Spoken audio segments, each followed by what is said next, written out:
네, 주님의 이름으로 여러분 모두를 환영합니다. 이 시간 하나님의 은혜가 예배하는 여러분 가운데 가득하시기를 축복합니다. 오늘은 한 해를 닫는 마지막 주일이에요. 송년주일로 우리가 지키고 있는데 여러분 어떠셨어요? 한 해 동안 행복하셨습니까? 아멘 하시는 분들은 대단하신 분들이에요. 왜냐하면 저는 한 해 동안 내내 행복한 것 같지는 않아요. 목사임에도 불구하고 실망하는 순간도 있었고 어떨 때는 마음에 큰 부담감으로 홍역을 앓을 때도 있었고요. 뭔가를 결정해야 되는 순간에 어떤 것을 결정해야 될지 망설이면서 안타까움으로 보냈던 그런 날들도 있었어요. 내가 원치 않았던 환경이 내게 다가왔을 때 그것을 피하기 위해서 몸부림쳤던 그런 순간도 분명히 있었던 것 같아요. 그럼에도 불구하고 제가 이 모든 환경을 뛰어넘어서 하나님 앞에 감사할 수 있는 것은 내가 아니라 내 안에 역사하시는 예수 그리스도의 은혜 때문에 주님께서 나와 함께 하시는 그 크신 은혜가 너무 감사해요. 그래서 예수님께서 나와 함께 하시는 그 일 때문에 감히 하나님 앞에 하나님 지난 한 해 너무 고마웠습니다 하고 인사를 드릴 수가 있었어요. 여러분 한 해를 돌아보면서 감사의 마음으로 가득하시기를 축복합니다. 사실 요셉이 가졌던 삶의 환경은 행복한 환경과는 거리가 멀죠. 그런데 그가 그런 속에서도 하나님 앞에 살았던 하루하루의 삶이 심지어는 형들에게 노예로 팔려가는 그런 환경까지도 감사할 수 있었던 것은 그가 주님 안에 있었기 때문이었던 거예요. 시편 23편은 놀라운데 여호와는 나의 목자시니 내게 부족함이 없으리라라고 고백했던 이 전주가 중간에 험악한 환경으로 바뀌면서 내가 사망의 음침한 골짜기에 있을지라도 라고 하는 이 시커먼 먹구름이 휘몰아치는 인생으로 그를 이끌어가고 있는 것을 보게 됩니다. 그런데 그 험악하고 흉악한 인생의 한복판에서도 여호와는 나의 목자시니 내가 부족함이 없습니다 하고 고백할 수 있었던 이 모든 것은 다윗이 하나님 안에 있었기 때문이죠. 여러분 우리가 하나님 안에 있어야 해요. 그래야 삶의 조건 때문에 행복한 것이 아니라 주님의 은혜 때문에 행복한 삶을 살게 되는 것을 기억하시길 바랍니다. 제가 성경을 읽다가 아주 감동을 받는 구절이 있어요. 빌립보서 4장 11절로부터 12절까지 말씀이에요. 이렇게 기록되어 있어요. 내가 궁핍함으로 말하는 것이 아닙니다. 나는 어떤 형편에 처하든지 만족하는 것을 배웠습니다. 나는 비천에 처하기도 했고 풍부에 처하기도 했고 배부름과 배고픔과 풍부와 궁핍에 처하는 모든 환경 속에서 감사하는 일체의 비결을 배웠습니다. 이렇게 얘기를 해요. 여러분 소름 끼치는 얘기예요.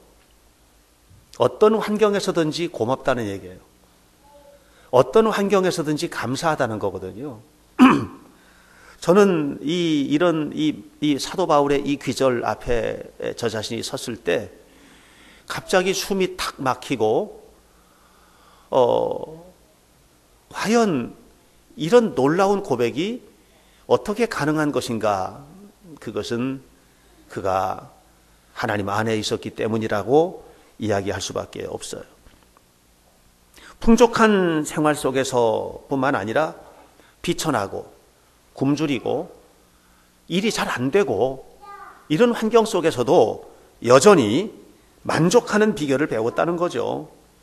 오늘 우리 2014년 표어에 부제로 있는 얘기처럼 언제나 어디서나 그리스도인으로 산 것입니다. 다시 말하면 내가 기뻐하는 환경에 있을 때뿐만 아니라 그렇지 못한 환경에서도 내가 원하지 않는 장소에 서 있어서도 그래도 주님께서 나와 함께 하신다는 이 놀라운 은혜 때문에 그는 만족하고 감사할 수밖에 없다는 것이죠. 자, 만약에 그렇다면 해결된 거 아닐까? 우리가 살아가는 모든 환경의 문제, 삶의 문제가 다 이제 해결됐다. 이렇게 얘기할 수밖에 없지 않겠습니까? 여러분, 지난 한 해 동안에 뭐 때문에 힘드셨어요? 자녀 문제. 그죠? 부부 관계. 그렇죠? 직장 문제. 지위의 문제. 진급의 문제. 예. 또 뿐만 아니라 인간관계의 문제, 심지어는 교회 안에서도 인간관계의 아픔들이 이 교회 안에 여전히 남아 있거든요. 또는 신앙의 문제, 이런 여러 가지 삶의 환경의 문제가 우리를 얼마나 힘들게 했습니까? 그런데 바울의 견해에 의하면, 아니 견해가 아니에요. 그의 믿음에 의하면 그리스도 안에 있으면 이 모든 것이 다 해결됐다는 거예요. 아무쪼록 사랑하는 여러분, 해결하고 넘어가시기 바랍니다. 이 마지막 주간에 오늘 은혜 받으십시다. 주님을 내 마음속에 다시 한번 깊이 영접하십시다. 예수님이 내 영혼을 사로잡고 예수님께서 내 인생을 끌고 가실 수 있도록 하나님 앞에 맡기십시다.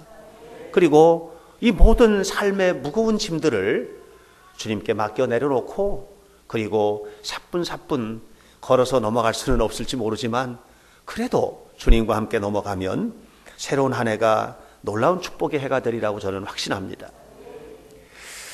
어떻게 이런 일들을 이룰까? 오늘 성경 본문에 누가복음 23장을 보면 예수님께서 십자가에 달리셨을 때 했던 얘기들이 나와요. 예수님의 마지막 말씀이에요. 이 마지막 주일에 예수님의 마지막 말씀 가운데 특별히 누가복음에 나와 있는 이 세 마디가 저에게 큰 은혜가 됐어요. 그래서 이 세 마디 말씀의 은혜를 받으면 우리는 그래도 기쁜 마음으로 새해를 맞이할 수 있겠다. 또 한 해를 은혜롭게 마무리할 수 있겠다 하는 생각을 하게 되었어요. 그 첫 번째 이야기는 23장 34절에 있는 말씀이에요. 34절에서 예수님께서 말씀하신 내용만 우리가 함께 읽어보도록 할게요. 34절에서 함께 아버지부터 시작. 아버지, 저들을 사하여 주옵소서. 자기들이 하는 것을 알지 못함이니이다. 아버지, 저들을 사하여 주옵소서. 저들을 용서해 주십시오. 지금 저 사람들은 자기가 무슨 일을 하고 있는지를 알지 못하고 있습니다. 용서해요. 여러분, 용서하지 않으면 행복할 수 없어요. 어떤 경우에든지 용서는 뜨겁게 우리 안에서 이루어져야 돼요. 근데 우리는 용서 못해요. 주님께서 하셔야 돼요. 내 안에 주님의 영으로 채워지지 않으면 용서되지 않아요. 예수님 당시에 일반적인 사회법은 보복법의 그런 원리를 가지고 있어요. 보복법이라는 것은 뭐냐면 보복하라는 거예요. 합법적 보복의 원리가 있었는데 그것은 눈에는 눈, 이에는 이예요. 굉장히 인간적이고 합법적인 보복의 원리였어요. 왜냐하면 여러분, 한 대 맞으면 10대 때려주고 싶은 게 인간의 마음이에요. 근데 그렇게 하지 말라는 거예요. 너가 한 대 맞았으면 한 대만 때리라는 거예요. 네가 이빨을 하나 부러졌으면 너도 하나만 부러뜨려야지 이빨을 싹 다 쏟아내게 만들지 말라는 거죠. 이것이 바로 그 당시에 가장 인간적이고 합법적인 보복의 원리였어요. 그런데 예수님은 자기를 창으로 찌르고 자기를 때리고 침 뱉고 하는 사람에게 너도 창으로 한 방 찔렸으면 너도 찔러라. 누가 너에게 침을 뱉으면 너도 한번 뱉어라. 이렇게 하지 않고 용서하고 있어요. 아버지, 저 사람들을 용서해 주십시오. 저 사람들을 진실로 용서해 주십시오. 이게 하나님의 나라예요.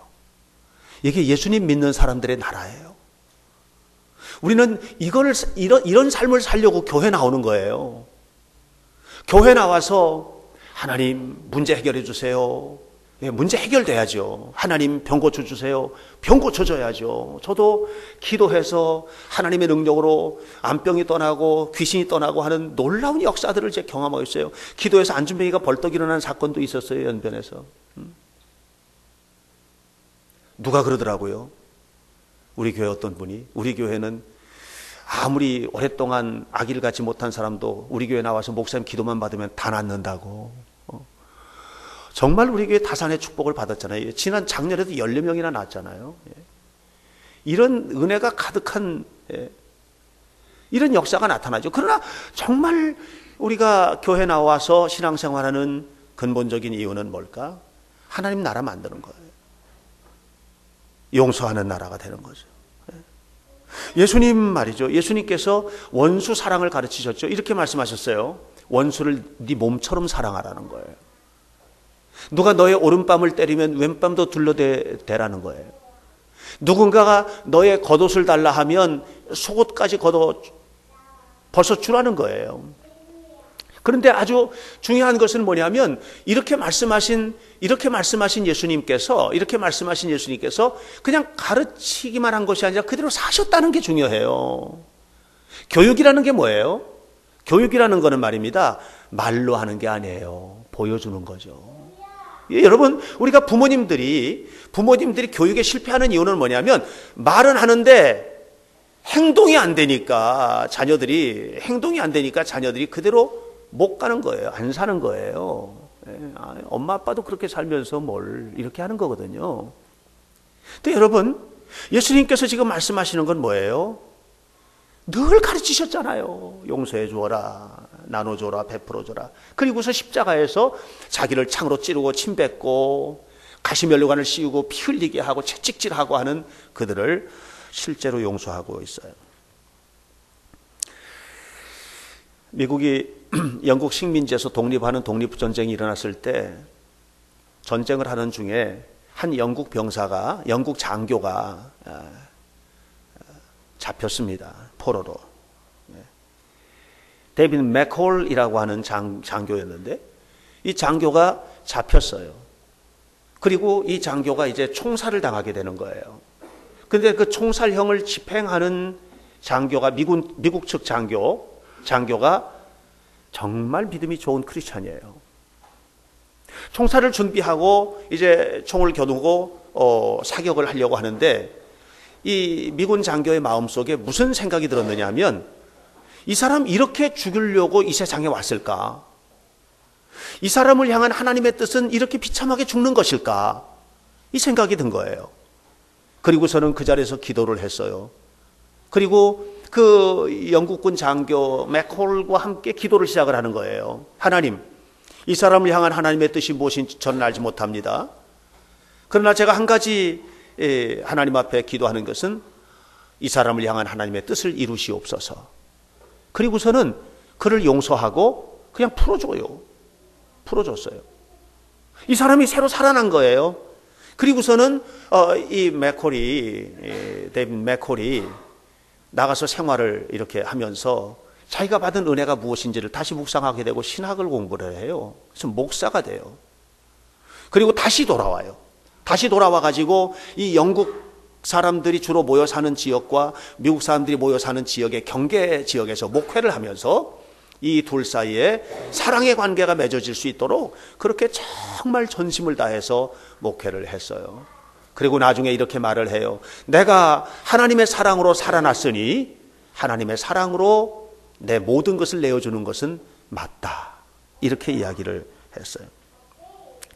저는 성경에 나오는 많은 이야기 중에서 창세기 45장에 있는 이 요셉의 고백이 은혜를 저에게 많이 끼칩니다. 요셉이 형들에게 팔려가지고 애굽에 왔죠. 형들에 팔려서 애굽에 와서 애굽에서 온갖 고생을 다 하지 않습니까? 정말 죽을 고생을 하고요. 그 고생을 하다가 나중에 애굽의 총리가 됩니다. 그 총리가 되고 난 다음에 요셉이 총리가 되고 난 다음에 형들을 만나죠. 자기를 이 애굽의 노예로 팔아버렸던 형들을 만나죠. 원수들이죠. 죽일 놈들이죠. 그런데 그 형들을 만났을 때 하는 얘기가 이렇게 말합니다. 형님들, 나는 요셉입니다. 당신들이 애굽에 팔아넘긴 사람입니다. 이렇게 얘기하면서 창세기 45장 5절에서 말합니다. 그러나 근심하지 마소서. 하나님께서 바로 나를 이곳에 판 것은 당신들이 아니고 하나님께서 파셨는데 하나님께서 이곳에 나를 보내신 까닭은 모든 민족들의 생명을 구원하기 위해서 나를 이곳에 보내신 것입니다. 그러므로 근심하지 마소서. 내가 하나님을 대신하겠습니까? 이렇게 말을 합니다. 용서하는 거예요. 완벽한 용서죠. 그러면 요셉이 총리쯤 됐으니까 용서하는 거지? 아니죠. 예. 그는 이 삶을 늘 살았던 거예요. 늘. 다시 말하면 자기가 팔려와가지고 보디발의 집에서 종살이 하다가 어느 날 자기 주인의 여주인, 부인이죠. 부인의 억울한 누명 받아가지고 감옥에 갇혔죠. 감옥에 갇혔어요. 감옥에, 참혹한 감옥에 갇혔을 때도 그 여자를 용서하는 거예요. 그러니까 감옥 생활이 감사하게 되는 거예요. 만나는 모든 환경, 그가 만났던 모든 고통스러운 환경에서 요셉은 용서가 생활화된 사람이에요. 일상이에요. 그건 요셉의 능력이 아니에요. 하나님을 향한 믿음이에요. 믿음이 그를 그렇게 만든 거예요. 저는 여러분 올 한 해 이제 마무리하고 새로운 해를 맞이하게 될 텐데 간절히 바랍니다. 용서하시기 바랍니다. 예. 지난 한 해 동안 너무너무 사랑스러운 사람들 많이 만나셨죠? 사랑을 충분히 베푸셨을 겁니다. 그러나 원수 같았던 사람들도 있었죠. 너무 여러분을 속상하게 한 분들도 있었죠. 여러분, 이 시간에 여러분의 믿음의 능력은 사랑할 만한 사람을 사랑하는 데 나타나는 것이 아니고 도저히 사랑할 수 없고 받아들일 수 없는 사람을 받아들이는 데 있는 거예요. 이것이 그리스도의 능력이고 하나님의 능력인 거예요. 아무쪼록 오늘을 포함해서 이제 4일 남았어요. 4일 남아있는 동안에 마음 깊이 용서하세요. 그리고 그들에게 사랑한다고 말해주세요. 용서해주세요. 그때 하나님의 은혜가 여러분의 삶 속에 더욱 풍성하게 임하게 될 줄로 믿습니다. 두 번째로 23장 43절 말씀 보세요. 여기 예수님께서 이렇게 말씀하시죠. 예수님 말씀만 함께 읽어볼게요. 내가부터 시작. 내가 진실로 내게 이르노니 오늘 내가 나와 함께 낙원에 있으리라. 자, 이것은 뭐냐면 바로 예수님 십자가 옆에 달렸던 한 흉악한 강도에게 예수님께서 하신 말씀이거든요. 뭐 하고 있어요? 축복하잖아요. 축복하잖아요.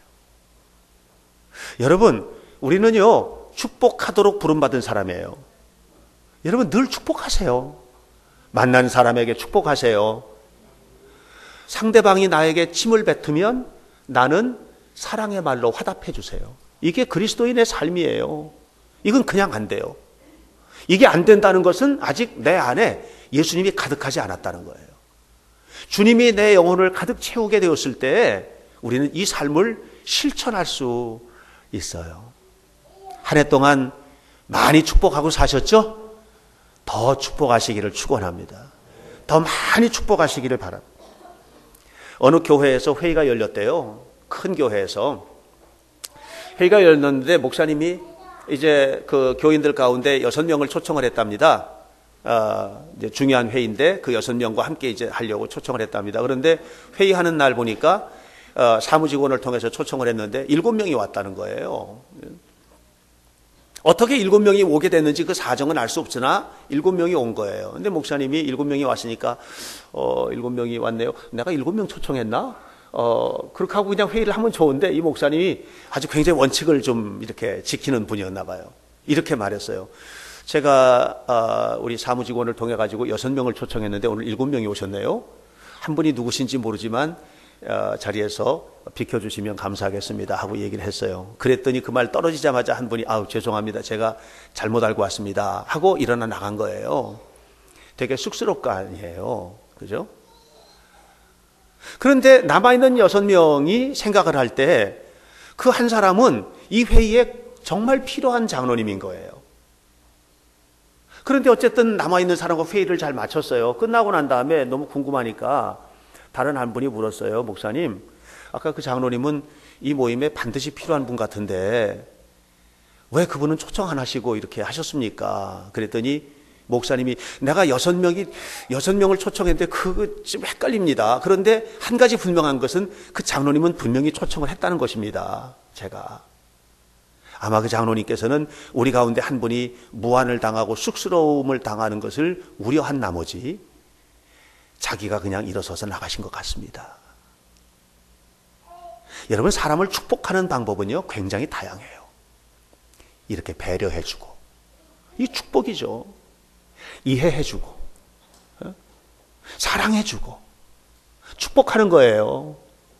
예수님이 십자가에서 얼마나 고통스러워요. 근데 그 고통스러워서 그 가운데에서도 예수님의 입에서 나온 말씀 좀 보세요. 옆에 있는 이 흉악한 자에게 축복하잖아요. 오늘 네가 나와 함께 낙원에 이르리라. 천국에 이르리라. 여러분, 어떤 환경에서든지 우리 입에서는요, 축복의 말이 나와야 돼요. 축복의 말이. 엄영수라고 하는 경동제일교회, 경동교회, 이 교회는 이제 장로교 통합교회인데요. 이 교회에 엄영수라고 하는 분이 계셨어요. 이분은 마부예요, 마부. 왕손들을 이렇게 싣고 하는 이 왕가에 속해 있는 마부예요. 근데 이 사람이 예수를 영접을 했네. 그래서 교회를 다니는 거예요. 한 번은 왕손을 모시고 마차를 가지고 이제 어디를 멀리 가는데, 이게 전도를 하고 싶은 거야. 그래서 전도를 했어요. 나으리, 혹시 예수 믿으십니까? 예수 믿으십시오 하고 이렇게 전도를 했어요. 전도를 했는데 이 왕손이 그 얘기를 듣더니 하는 얘기가, 너도 야소교 신자냐? 이렇게 부른 거예요. 야소교라는 말은 예수교라는 말이에요. 기독교 신자냐? 그렇습니다. 제가 예수 믿은 지 한 3년 되었습니다. 너무 좋습니다. 그랬더니 빈정거리는 거예요. 뭐라고 그러냐면, 네가 예수를 믿으면 너 같은 마부가 양반이 된다더냐? 이렇게 빈정거린 거예요. 그랬더니 이 엄영수가 하는 얘기가, 나으리, 예수를 믿는 도리는 그런 것이 아닙니다. 예수를 믿는 도리는 그런 것이 아닙니다. 제가 양반이 되려고 예수님을 믿는 것이 아니고, 내가 지금 하고 있는 마부 노릇을 더 잘하려고 예수님을 믿는 것입니다. 아멘 하세요. 아름답잖아요. 마부 노릇을 잘해서 축복하는 거 아니에요? 이게 축복하는 거예요. 여러분, 예수님 왜 믿으세요? 교회 나와서 예배 드리려고 예수 믿으세요? 아니에요. 가정에서 더 잘 살려고 예수 믿는 거예요. 여러분, 예수 왜 믿으세요? 직장 가서 직장 생활 더 잘하려고 예수 믿는 거예요. 예수 잘 믿는 사람의 직장 생활과 그렇지 않은 사람의 직장 생활은 다른 거예요. 여러분, 예수 왜 믿으세요? 여러분이 만난 모든 환경에서 정말 행복을 나눠주고 축복을 나눠주려고 예수를 믿는 거예요. 그래서 여러분들이 만난 모든 사람들이 행복해져야 돼요. 그러려고 예수 믿는 거예요. 그러려고. 오늘 너는 나와 함께 낙원에 이르리라. 얼마나 아름다운 축복입니까? 데빌 리스먼이라고 하는 사람이 있어요. 하버드대 교수인데 사회학과. 근데 이 사람이 고독한 군중이라는 책을 썼어요. 그 책에서 중요한 내용은 뭐냐면, 오늘날 현대인들이 군중 속에 있지만 고독하다는 거예요. 너무 외로워요, 사람들이. 그렇게 살아요. 가정 안에 있어도 외로워요. 직장 가면 동료들 얼마나 많아요. 그래도 외로워요. 그런 삶을 살고 있는 거예요. 그런 사람들에게 여러분 말 한마디 축복하고, 말 한마디 사랑하고, 말 한마디 나는 얼마나 큰 힘이 돼요. 교회 안에서도 그게 돼야 되는 거예요. 교회는 아름다운 천국을 경험하는 장소가 돼요. 하나님 나라를. 아무쪼록 사랑하는 성도 여러분, 예수님 잘 믿고 영의 눈을 뜨고, 그래서 예수님처럼 사람들을 축복하는 마음으로 한 해를 마무리하고 또 한 해를 시작하는 은혜로운 성도들이 되시기를 간절히 축원합니다. 아름다울 거예요. 정말 아름다울 거예요. 마지막으로 한 가지만 더 말씀드립니다. 23장 46절 말씀 다 같이 읽을게요. 시작. 아버지, 내 영혼을 아버지 손에 부탁하나이다. 아버지, 내 영혼을 아버지 손에 부탁하나이다. 예수님은 하나님께서 보내셔서 이 땅에 오셨죠. 하나님께서 보내셔서 이 땅에 왔어요. 그리고 하나님께서 사람을 사랑하시는 그 큰 사랑 때문에 십자가에 달릴 수밖에 없게 되었어요. 자, 그렇다면 여러분 생각했어요. 하나님이 보내셔서 이 땅에 왔으면 다 잘 돼야지요. 그런데 십자가에서 험한 꼴로 죽는 거예요, 지금. 너무 고통스러울 때 예수님이 이렇게 외쳤어요. 아버지, 아버지, 어찌하여 나를 버리십니까? 그런데 아버지, 아버지, 어찌하여 나를 버리십니까? 라고 이렇게 간절히 외치고 부르짖는데도 하나님은 침묵하시는 거예요. 예. 여러분, 그럴 때 있지요? 너무 힘들어서 하나님 앞에 엎드려 금식하고 기도하고, 안 나오던 새벽 기도도 나와서 하고, 밤중에 교회 와가지고서는 하나님 저 이런 사정이 있는데 좀 살려주세요 하고 기도하고, 그런데 하나님이 묵묵부답인 거, 여러분 그런 경험 없으세요? 그런 경험이 있단 말이에요, 우리도. 그런데 예수님께서 그 고통스러운 순간에 아버지 어찌하여 나를 버리십니까? 라고 고백하는 바로 그 순간에, 그리고 숨이 넘어가는 바로 그 순간에 예수님께서 하셨던 말씀이 뭔 줄 아세요? 이렇게 말하는 거예요. 그래도 하나님, 내 영혼을 아버지 손에 맡깁니다.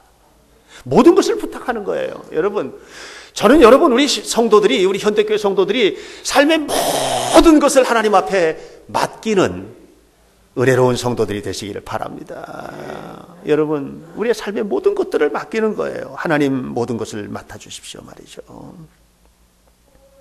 이것이 뭐냐? 하나님에 대한 신뢰예요. 하나님에 대한 신뢰. 제가 이제 여러분 60이 됐거든요. 제 나이가 3일만 지나면 이제 공식적으로 60인데요. 그런데 보세요. 60년을 살았어요. 제가 60년 산 삶이 저 태백산맥 같아요. 여러분 설악산 가보셨습니까? 아름답지요? 왜 아름다워요? 골짜기가 깊고 산등성이가 날카롭고 그 바위 암벽 틈에서 험하게 소나무가 자라고, 그래서 아름다운 거예요. 밋밋하고 부드럽고 이런 산이 아니에요. 제가 산 인생을 돌아볼 때에 너무 험한 것들이 많은 거예요. 이렇게 다시 한번 그 인생을 살라고 하면 싫은 그런 것들이 있는 거예요. 깊은 골짜기, 날카로운 가시, 나무, 건드리기만 해도 상처기가 심하게 날 것 같은 그런 고통스러운 환경들이 있는 거예요. 현대교회에서 20년을 목회를 했어요. 이 교회를 개척하고, 그리고 오늘의 교회 이렇게 성장해 오는 과정에 여러분 마음 아픈 일이 없었겠어요? 힘든 일이 없었겠어요? 왜 없었겠어요? 네.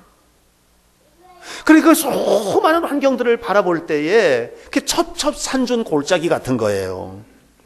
그런데 그런 속에서도 이겨낸 힘이 뭘까 생각해 보면 대답은 하나밖에 없어요. 예수님 때문에 이긴 거예요. 네. 하나님 때문에 이긴 거예요. 하나님의 도우심이 아니었다면 안 해요. 하나님의 은혜가 아니었다면 싫어요. 그러니까 지금 제가 다시 한번 하나님 앞에 고백하는 것은 뭐냐면 다시 맡길 수밖에 없는 거예요. 아버지, 내 영혼을 주님의 손에 부탁하나이다. 이것은 예수님의 기도이고 스데반의 기도이지만 그게 나의 기도인 거예요. 하나님, 나의 모든 것을 주님의 손에 맡겨드립니다. 사랑하는 성도 여러분, 제가 지금까지 살아오면서 깨달은 게 있어요. 그건 뭐냐면 하나님 앞에 살아가는 사람들은 특징이 있는 거예요. 그건 뭐냐면 우리가 살면서 이것이 사람의 눈으로 볼 때는 최선의 길인 것 같은 순간이 와요. 이게 진짜다 이렇게. 그래서 그걸 가는데 그게 최선이 아닌 거예요.